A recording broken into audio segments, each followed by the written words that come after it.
En los campos de Irlanda, cuando el sol se ocultaba y la niebla cubría los caminos, los aldeanos cerraban sus puertas con temor. No era el lobo ni el ladrón lo que los inquietaba. Era el Duyan, un jinete sin cabeza que cabalgaba sobre un caballo negro, llevando su cráneo en la mano. Su rostro, pálido y sonriente, brillaba en la oscuridad. Si pronunciaba tu nombre, la muerte llegaba sin demora. Su látigo, hecho de columna vertebral humana, era símbolo de castigo. Ligado al dios Crom-Dubh, el Duyan surgió de antiguos rituales prohibidos. Cuando el cristianismo llegó, el mito no desapareció, solo cambió de forma. En Alemania, los bosques eran escenario del cazador salvaje, una cacería espectral con jinetes malditos y perros infernales. El líder, a veces decapitado, cabalgaba como castigo eterno por haber roto las leyes del bosque. No hablaba, solo aparecía, y cuando lo hacía, algo malo sucedía. Los hermanos Grimm recogieron cuentos donde el jinete aparecía en caminos rurales, soplando un cuerno para anunciar desgracia. Estas leyendas cruzaron el Atlántico con los inmigrantes europeos. En América, encontraron tierra fértil en los pueblos rurales de Nueva Inglaterra.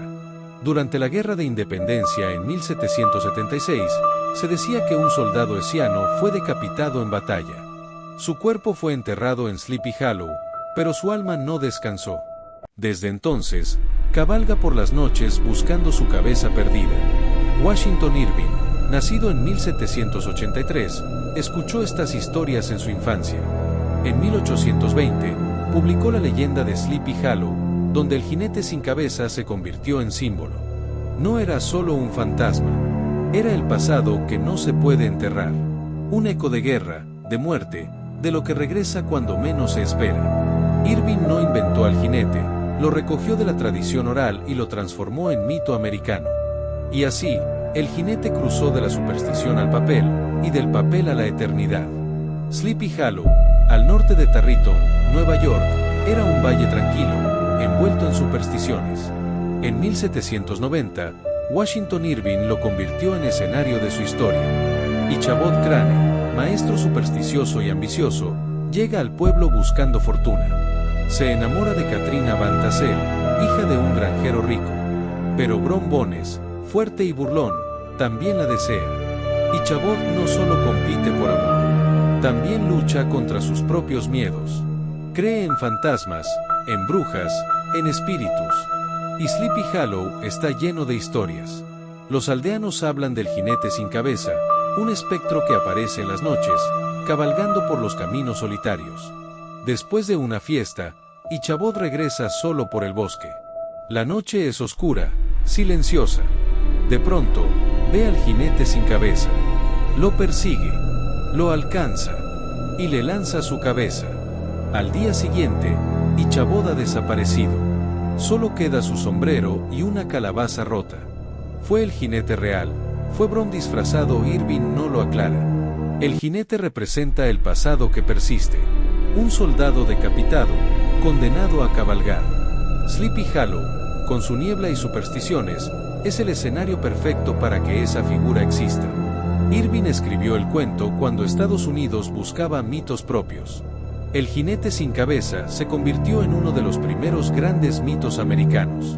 No por su forma, sino por lo que representa. El miedo a lo que no se puede controlar, a lo que regresa, aunque se intente olvidar. Y así, Sleepy Hollow dejó de ser solo un valle para convertirse en leyenda. Antes de que el cine existiera, el jinete sin cabeza ya recorría escenarios y páginas. En la segunda mitad del siglo XIX, su figura se adaptó en obras teatrales locales, especialmente en Nueva York y Boston. Las compañías ambulantes representaban la historia de Ichabod Crane con dramatismo y efectos rudimentarios, luces tenues, caballos falsos y una cabeza de calabaza que volaba por el escenario. Los periódicos de la época reseñaban estas funciones como espectáculos de misterio y moralidad. El jinete no solo asustaba, enseñaba. Era símbolo del castigo por la ambición desmedida, por la arrogancia, por no respetar las tradiciones del pueblo. En la literatura, el cuento de Irving fue reimpreso en revistas y libros escolares. Se leía en voz alta en las aulas rurales, como advertencia y entretenimiento. Algunos autores intentaron expandir la historia, imaginando el origen del jinete, su vida antes de la guerra, su condena eterna. Otros lo mezclaban con leyendas locales, creando híbridos entre el jinete y espectros indígenas. Así, el jinete sin cabeza se convirtió en figura literaria. No era solo un personaje, era una presencia, una sombra que cruzaba páginas y escenarios, recordando que el miedo no necesita rostro, solo memoria. Y mientras los lectores pasaban de página en página, el jinete seguía cabalgando, sin descanso. Mucho antes de Sleepy Hollow, ya se escuchaban cascos en la oscuridad de otras tierras. En Irlanda, durante el siglo XVIII, se hablaba del Duyan, un jinete que cabalgaba de noche sobre un caballo negro, llevando su cabeza en la mano. Su rostro tenía una sonrisa de muerte y podía ver en la oscuridad. Si decía tu nombre, morías al instante. Su látigo, hecho de columna vertebral humana, era símbolo de castigo. Ligado al dios Krongdu, surgió de antiguos rituales prohibidos. Cuando el cristianismo llegó, el mito no desapareció, solo cambió de forma. En Alemania, los bosques eran escenario del cazador salvaje. Una cacería espectral con jinetes malditos y perros infernales. El líder, a veces decapitado, cabalgaba como castigo eterno por haber roto las leyes del bosque. Los hermanos Grimm recogieron cuentos donde el jinete aparecía en caminos rurales, soplando un cuerno para anunciar desgracia. No hablaba, solo aparecía. Y cuando lo hacía, algo malo sucedía. En México, desde el siglo XIX, se contaba que en los caminos rurales aparecía un charro sin cabeza montado en un caballo negro.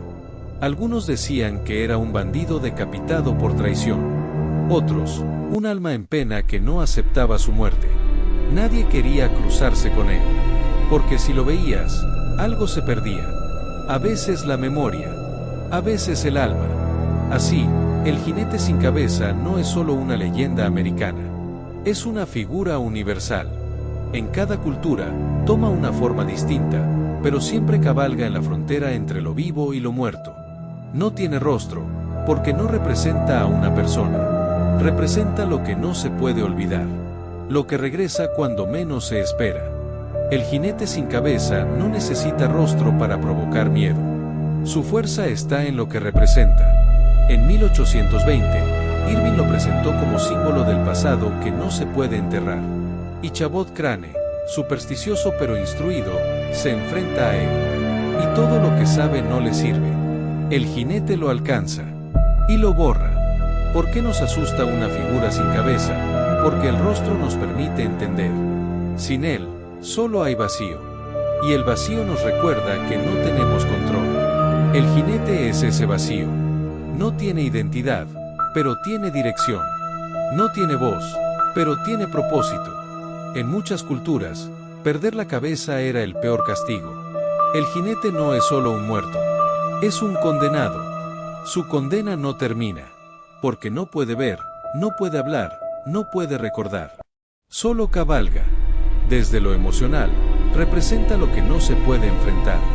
El error que no se corrigió. La culpa que persiste. El pasado que no se resolvió. Y cuando aparece, no lo hace para conversar. Lo hace para cobrar. En los pueblos rurales del siglo XIX, cuando la noche caía y el silencio se apoderaba de los caminos, los ancianos encendían lámparas de aceite y reunían a los más jóvenes junto al fuego. No era solo para espantar el frío, sino para contar historias. Y entre todas, había una que se repetía con voz baja y mirada seria, la del jinete sin cabeza. Los campesinos creían que era un alma en pena, un soldado que no aceptaba su destino. Algunos lo veían como castigo divino, otros como advertencia. Pero todos coincidían en algo: si lo veías, no debías hablar, no debías correr, solo debías bajar la mirada y esperar que pasara. Porque si te miraba aunque no tuviera ojos, algo se perdía. A veces la memoria, a veces el alma. En las tabernas, los viajeros compartían relatos. Un hombre decía haberlo visto en los caminos de Vermont, otro en los bosques de Carolina. Siempre de noche, siempre en silencio, siempre sin cabeza. Algunos decían que llevaba una calabaza encendida como sustituto. Otros, que su cuello sangraba eternamente. Pero nadie se atrevía a seguirlo. Porque el jinete no tenía destino. solo condena. Las madres usaban la historia para advertir a sus hijos: no salgas tarde, o el jinete te llevará. Los maestros la contaban como parte de la historia local. Y los sacerdotes, aunque no la mencionaban en sermones, sabían que el miedo podía ser más fuerte que la fe. Porque el jinete no era solo un espectro. Era el recuerdo de lo que no se resolvió, de lo que se negó, de lo que se enterró mal.